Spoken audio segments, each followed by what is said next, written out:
Over 300 Indians are reportedly being held hostage in some areas of Myanmar where they are being forced into cybercrime. These organized cyber gangs are operating in parts of Myanmar where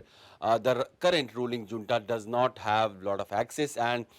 those areas are actually being ruled or governed by the ethnic rebellious groups. So while we have seen so many videos and footages where those SOS calls have been made by these Indians who have been trapped by these organized criminals, they have asked for help and they have asked to rescue them as soon as possible because of the condition that they are being forced to work in. Some have told that they have been forced to work for 15 hours. They have,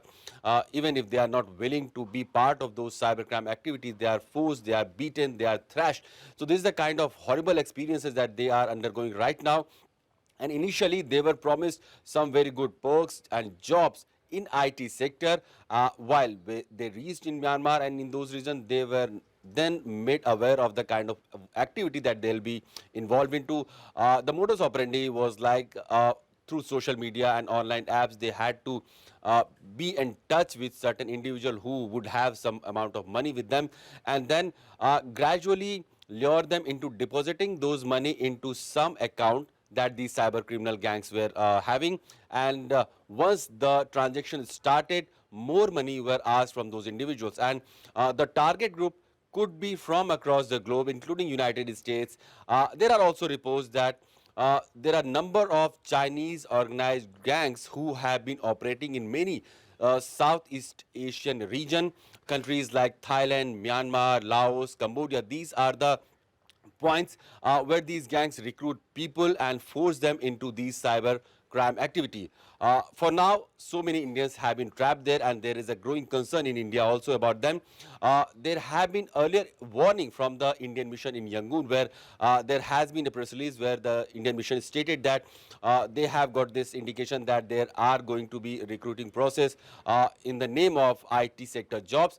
So they had asked Indians to be aware and distant from these scamsters and fraudsters who would then make them do some anti-social or illegal activities. So there was this issue, there was this clarity among Indians, or the Indian mission at least in Yangon. However, there were still reports, and after so many enticing offers, so many Indians have reached in Myanmar through Thailand,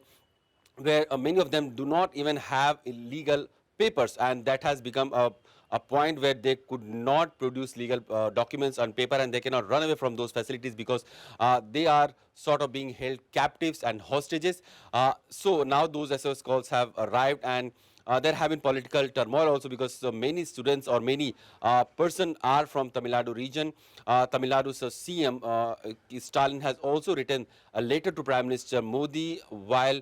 seeking help in rescuing those who have been now held hostage in those region of Myanmar, where apparently the ruling junta does not have much of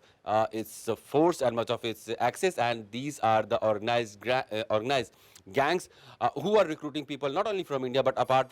from other regions also, and then forcing them into some cybercrime activities where they are